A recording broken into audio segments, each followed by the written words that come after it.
المونتاج العقاري من اكتر طرق المونتاج المطلوبه في سوق العمل، وفي فيديو اديتور متخصصين بس في المونتاج العقاري، وكمان عدد الناس اللي متعلم المهاره دي قليل جدا، وفي المقابل حجم الطلب على المهاره دي كبير جدا. عشان كده سعر الدقيقه في المونتاج العقاري هي الاغلى في مجال الفيديو اديتنج. عشان كده هنعمل سلسله فيديوهات للمونتاج العقاري ببرنامج الايت موشن، وهخليك تمنتج بالشكل ده. ولايك وشير كتير عشان نكمل السلسله، والاهم نصلي على النبي، ويلا بينا نبدأ.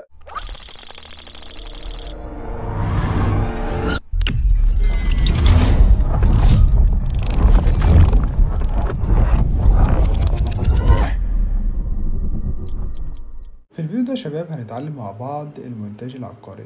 طبعا المونتاج العقاري مطلوب في السوق بشكل كبير جدا، وكمان الناس اللي متعلمه المهاره ديت قليله جدا، فانت ليك فرصه كبيره جدا انك تاخد شغل في المجال ده، طبعا لو اتقنت طريقه المونتاج العقاري. ففي الفيديو ده هنتعلم مع بعض المونتاج العقاري خطوه بخطوه، وهنعرف ايه المتطلبات بتاعه المونتاج ده، وايه الفوتج اللي المفروض تستلمها من العميل. احنا في الفيديو ده عاوزين نمنتج فيديو من الالف للياء بطريقه المونتاج العقاري، فاحنا اللي هنعمله في الفيديو ده هنمنتج نص الفيديو، وهسيب لك نص الفيديو انت تمنتجه، وطبعا بعد ما تمنتجه هتنزله على جروب الفيسبوك، وطبعا هتلاقي رابط الجروب في الوصف. وانت لو شغلك كويس ممكن عميل يشوف شغلك ويتواصل معاك، فممكن الجروب يكون سبب فرصه شغل ليك. وكمان جو الجروب جو تنافسي هيشجعك انك تتعلم. وطبعا هسيب لك الفيديو بدون مونتاج على قناه التليجرام، ورابط قناة التليجرام هتلاقيه في الوصف. المونتاج العقاري لازم يتصور بطريقة معينة، ولازم الفوتج اللي انت مصورها تكون متصورة بطريقة معينة عشان تطلع بالنتيجة اللي انت شفتها في اول الفيديو. فانت الفوتج اللي انت محتاجها هتطلبها من العميل بتاعك، فلازم التصوير يكون تصوير درون، ويكون تصوير توب فيو، يعني منظور علوي زي ما انت شايف بالشكل ده كده، عشان تقدر تطبق طريقه المونتاج العقاري على الفيديو بتاعك. فدي اول نقطه في المونتاج العقاري، ان انت تطلب الفوتج المناسبه للمونتاج العقاري من العميل بتاعك. فيديو المونتاج العقاري بيكون ليه هدف. ايه الاهداف اللي انا ممكن اشتغل عليها في الفيديو العقاري بتاعي؟ فايه الاهداف اللي انا المفروض اوضحها في الفيديو بتاعي؟ بكل بساطه في المونتاج العقاري في بعض النقاط المفروض توضحها في الفيديو بتاعك، زي شكل العقار، مساحه العقار، موقع العقار، المنشآت المحيطة بالعقار، الخدمات المحيطة بالعقار. فده كله هنوضحه في فيديو النهارده. وتعالى نشوف مع بعض طريقة المونتاج العقاري خطوة بخطوة على الايت موشن. هنفتح برنامج الايت موشن بالشكل ده كده، وهتلاقي رابط تحميل البرنامج في الوصف. هتضغط على علامة الزائد بالشكل ده كده. أول حاجة هنضيفها هو الصوت اللي احنا هنشتغل عليه. طبعا بيكون في تعليق صوتي، ممكن الفيديو بتاعك يكون من غير تعليق صوتي، يكون كتابة فقط على حسب العميل ما هو عاوز. طبعا العميل هنا مديني تعليق صوتي، فبضغط على علامة الأوديو، وبعدين بضيف التعليق الصوتي بالشكل ده كده، وهسيب لكم برضو رابط التعليق الصوتي في الوصف. طبعا التعليق الصوتي هنا باللغة التركية عشان العميل ده كان من تركيا. بعد كده بتضغط على علامة الزائد، وبعدين ميديا، وبعدين بتضيف الفيديو بتاعك. زي ما احنا şaifin الفيديو Lan متصور prestijli bir bina. بدرون. تعالى نسمع 5 كده مع katlı بعض. 1.20 emsal değerindeki bu yapı iki yola cepheli geniş cephe ölçüleriyle öne çıkıyor. Ana cadde üzerinde belediyeye ve yeni yapılan metroya sadece 100 metre mesafede bulunuyor. Yanındaki banka kuruluşları lokasyonu daha da değerli hale getiriyor. Hastane, eğitim kurumu, yurt, otel ya da iş merkezi gibi pek çok ticari kullanım için eşsiz bir fırsat. Üstelik de ticaret alanı imarına sahip bu bina hem bugünün hem de geleceğin kazançlı yatırımı.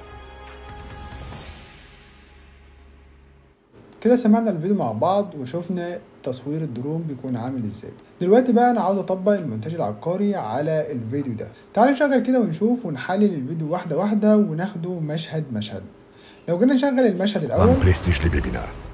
5 kat. طبعا الدرون اتحرك بزاوية معينة ووقف عند المشهد ده او الزاوية دي، وطبعا الزاوية حلوة جدا ان اشتغل عليها. وبكل بساطة اول لقطة انا عاوز اوضح العقار. طبعا المشاهد مش عارف فين العقار، فانا لازم احدد له على العقار في الفيديو بتاعي عشان يعرف الفيديو بيتكلم على اي عقار بالظبط. فبكل بساطة انا عاوز احدد العقار ده واعمل عليه كده زي هايلايت. فاول مشهد عندي ان انا احدد العقار بتاعي واعمل له هايلايت. فانا هروح على بدايه الوقف بالشكل ده كده. اول ما المشهد يقف عندي فدي بدايه الشغل بتاعي. فدلوقتي انا عاوز ابدا احدد العقار بتاعي، فانا هحدده باداه ايه؟ فانا هحدده باداه الدروينج.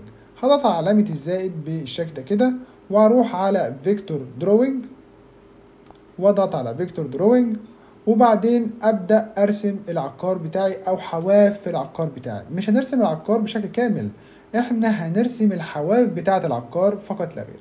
فبكل بساطه هنروح على الحواف هحرك من الماوس باد اللي هي تحت ديت، احرك بالشكل ده كده، وبعدين هروح على كل كورنر واحط نقطة من علامة الزائد اللي تحت ديت، اضغط كده واحط نقطة، وبعدين احرك للكورنر ده بالشكل ده كده واحط نقطة، وبعدين احرك هنا واحط نقطة، وهكذا لحد ما اكمل العقار بتاعي عبارة عن نقط زي ما انتوا شايفين بالشكل ده كده.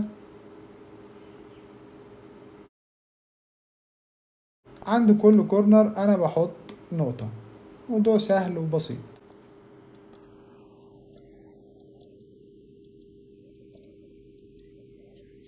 وهكذا.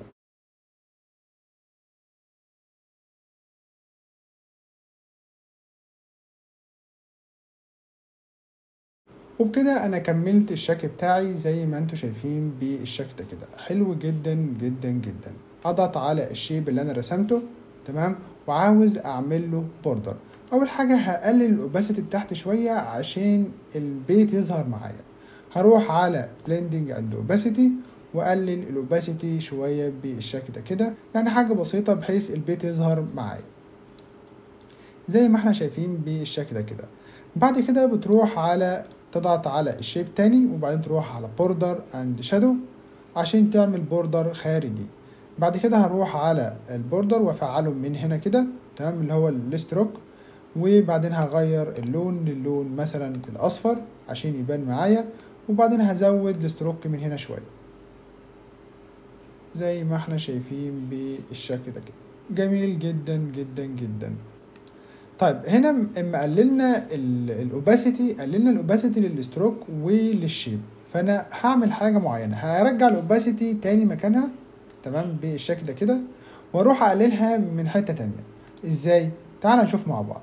هروح على الشيب واضغط على الشيب بالشكل ده كده، واروح على كولر اند فيل، وبعدين هختار اللون بتاع الشيب بتاعي، وليكن مثلا هضغط على باليت الالوان من هنا عشان يفتح لي باليت الالوان، وبعدين هختار مثلا وليكن اللون ده، هحرك هنا مثلا للون ده مثلا، تمام، وبعدين من هنا بقى دي الاوباسيتي الخاصه باللون، فانا هقللها من هنا بالشكل ده كده، يا دوب حاجه تكون ظاهره يعني، وبعدين هضغط على علامه صح. زي ما انت شايف هنا كده قلل لي الاوباسيتي فقط بتاعه الايه، بتاعه اللون، والستروك زي ما هو، زي ما احنا شايفين بالشكل ده كده، وده اللي انا عاوزه. زي ما انتوا شايفين رسمنا الشيب بتاع البيت، المفروض بقى نعمل له تحريك. تعالى مع بعض كده نعمل له تحريك لذيذ مع بعض.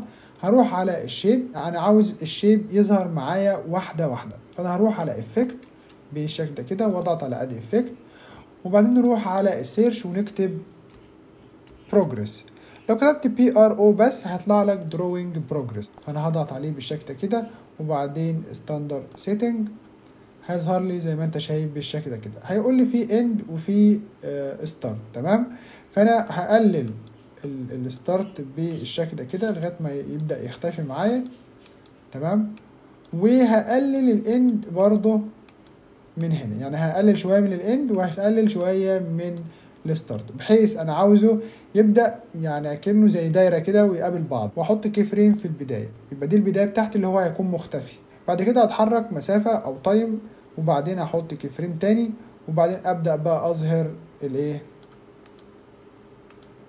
الشكل بتاعي زي ما انت شايف بالشكل ده كده، واحرك الاند الناحيه التانيه، يبقى كده ايه، الاتنين ظهروا، يبقى هو ظهر كايه، دايره او حلقه بتكتمل، تمام.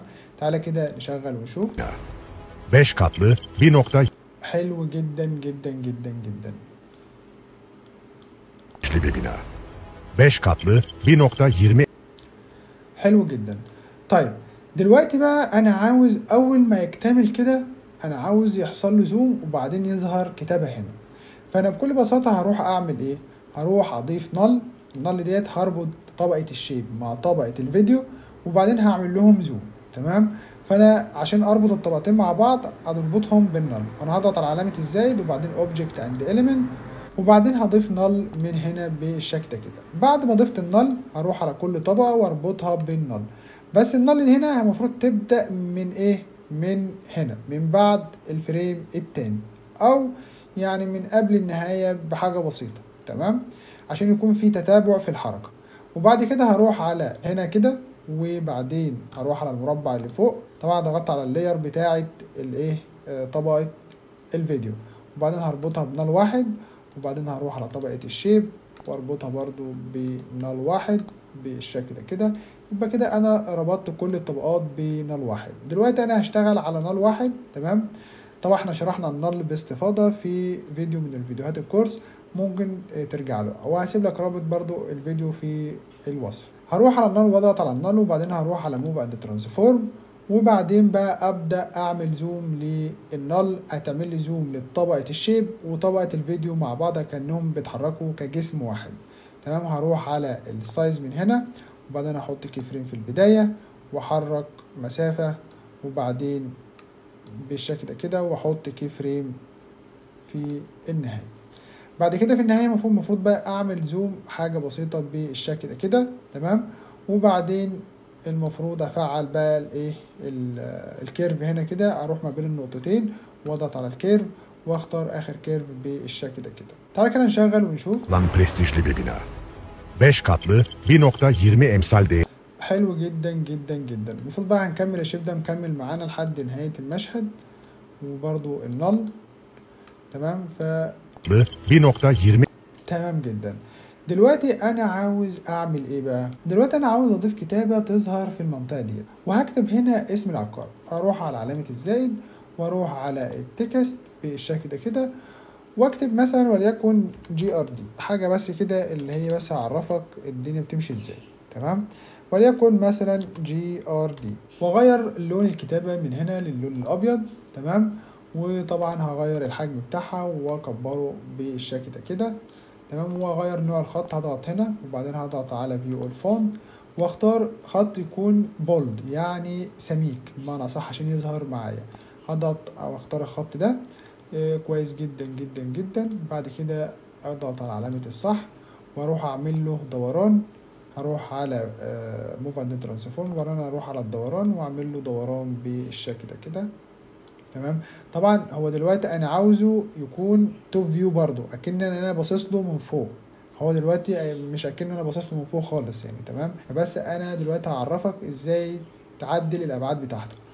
بعد ما ضفنا الخط بالشكل ده كده، طبعا المفروض الخط يظهر معايا من اخر الكي فريم. يعني مثلا بيظهر، المفروض بقى الخط بيظهر من هنا من اخر الكي فريم. تمام. هيبقى في تتابع. بص هنا الحركة خلصت، حركة تانية بدأت، الحركة خلصت، حركة تانية بدأت، وهكذا. بيكون في تتابع في ظهور العناصر وفي الحركة برضو. ده هيديك شكل حلو للفيديو بتاعك. بعد كده هتضغط على طبقة الكتابة، وبعدين هتروح على افكت. تمام. وبعدين على اد افكت، وتروح على 3D، وبعدين تختار الفليب لاير. تمام. عشان تقدر تتحكم في الابعاد بتاعة الطبقة. هضغط عليها بالشكل ده كده، تضغط على ستاندرد سيتنج، ومن هنا بقى تقدر تتحكم في الابعاد.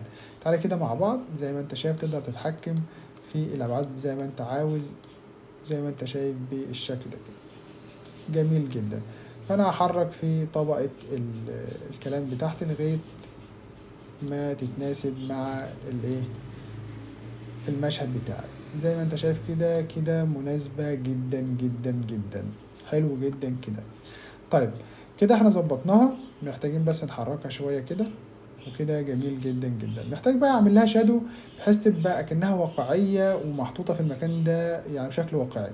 فانا هروح برضو على الطبقة بتاعت الكتابة واضغط عليها، واروح على بوردر اند شادو، واروح على الشادو في تحت خالص وافعله بالشكل ده كده. طبعا اللون الاسود هو مناسب، فانا هغير السايز بتاعه، ممكن اكبره شوية، وبعدين الالفا برضو اكبرها شوية. تمام. وبعدين هروح على البوزيشن وانزله لتحت شويه مثلا، او ممكن احركه انا من هنا عشان يظهر معايا. زي ما انت شايف كده ظهر معايا، واداني حتى شكل كمان 3D.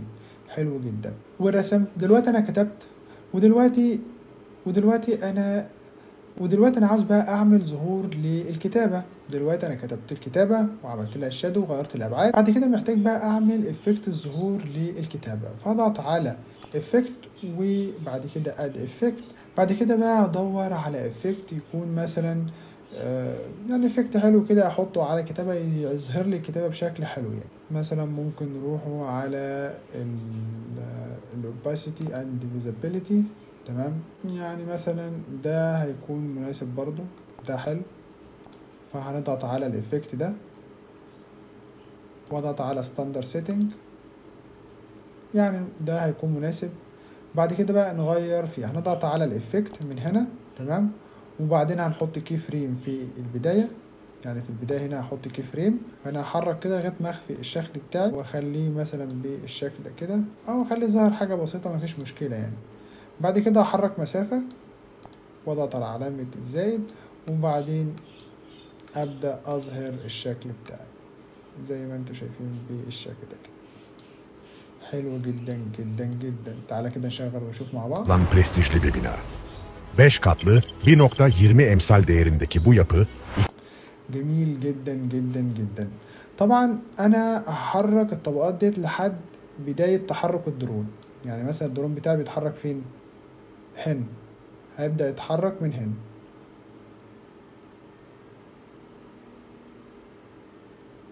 من هنا كده. فانا هبدأ احرك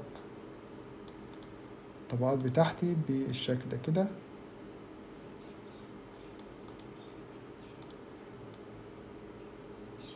وخليها تنتهي عند بداية حركة الدرون. حلو جدا. طيب دلوقتي بقى انا كنت عامل زوم ان هنا، المفروض بقى ارجع زوم اوت، يعني الزوم ان ده انا عملته وتاني ثابت، المفروض بقى يرجع هنا. فانا هروح اعمل ايه؟ هروح اضيف نل جديدة تمام، هروح على علامة الزائد واضغط على اوبجكت اند اليمنت واضيف نل جديدة. طيب النل واحد ديت كان فيها ايه؟ كان فيها الشيب ده والفيديو ده تمام، يعني فيها طبقتين، يعني النل ديت جمع الطبقتين اللي تحتها. يبقى انا دلوقتي عندي طبقتين المفروض اربطهم بالنل اتنين، اللي هي طبقة الكتابة وطبقة النل تمام. وكده انا ربطت الطبقات كلها بالنل اتنين. فانا اروح على طبقة الكتابة وبعدين هضغط على علامة المربع ديت، وبعدين هربطها بنل اتنين، واروح على طبقة نل واحد واربطها بطبقة نل اتنين. يبقى كده كله مربوط بايه؟ بنل اتنين. حلو جدا جدا جدا. هروح هنا كده واصغر نل اتنين وهنخليها تبدأ طبعا من بداية او نهاية اخر حركة. 5 katlı 1.20 emsal حلو جدا. المفروض هنا بقى تبدأ نل اتنين من هنا وتكمل معاه طبعا لحد النهاية، لحد هنا.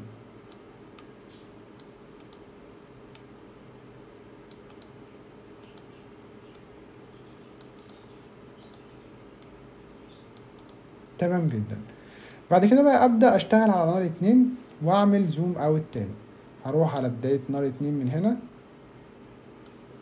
بالشكل ده كده، واروح على موف اند ترانسفورم واروح على الزوم واضغط على علامة الكي فريم واضيف كي فريم في البداية، وبعدين احرك واضيف كي فريم في النهاية بالشكل ده كده، واعمل زوم اوت لحد ما اوصل للسكيل الطبيعي للشكل بتاعي او الفيديو بتاعي. وبعدين طبعا احنا المفروض نعمل الكيرف بتاعنا، هروح ما بين النقطتين ونعمل الكيرف. طبعا لازم اروح على الزوم وبعدين هضغط على الكيرف واخد الكيرف الاخراني بالشكل ده كده. تعالى كده نشغل ونشوف. Lan prestijli bir bina. 5 katlı 1.20 emsal değerindeki bu yapı حلو جدا. بعد كده هيبدأ يتحرك الدرون. طبعا خلاص كده اتحرك الدرون وخد مشهد تاني، ده المشهد التاني. المشهد خلاص احنا كده خلصنا المشهد الاول. المشهد التاني بتاعنا هيعمل ايه؟ عاوز اوضح فيه الشوارع المحيطة بالعقار تمام. فالشارع ده محيط بالعقار والشارع ده محيط بالعقار، فانا عاوز اوضح الشوارع المحيطة بالعقار. فبكل بساطة انا دلوقتي هرسم الشوارع الاول تمام، هرسم طبقة كده زي ما رسمت طبقة للبيت، هرسم طبقة للشوارع واعمل لها هايلايت عليها، وبعدين هعمل حركة تانية كده زي خطوط بتتحرك في الشوارع. طبعا المشهد التاني هنشرحه في فيديو لوحده عشان الفيديوهات ما تطولش وتبقى رخمة، فاحنا هنشرح مشهد واحد بس في الفيديو زي ما احنا عملنا بالشكل ده كده. حلو جدا. بعد كده في الفيديو التاني هنشرح المشهد ده، بس عاوزين نوصل الفيديو ده ل1000 لايك عشان الفيديو اللي بعده ينزل على طول. بس كده يا شباب، ما تنسوش اللايك والاشتراك في القناة، وبس كده، في امان الله.